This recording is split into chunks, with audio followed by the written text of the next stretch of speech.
sa lahi ng ating mga bayani.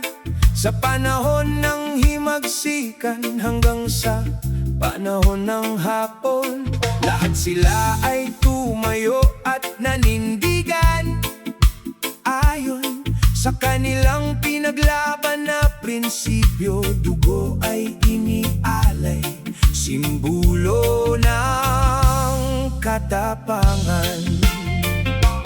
Subalit ngayon aking napansin sa ating panahon,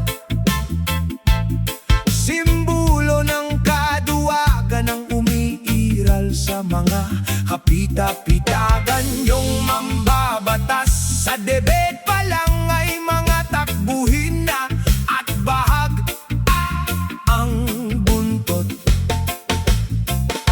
Nakakahiya kayo mga mahihinang nilalang, dapat sa inyo ay kastigo, ni kastigong brutal.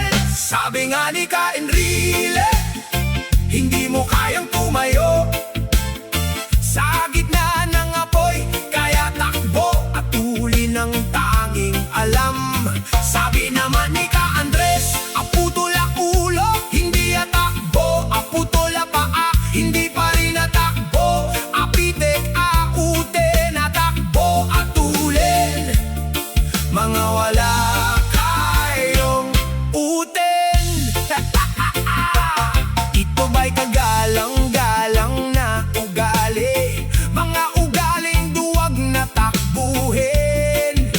Nakakahiya kayo, walkout ang tanging alam para magpabida lamang. Alis dyan, sarap ninyong sipain, wag na kayong babalik.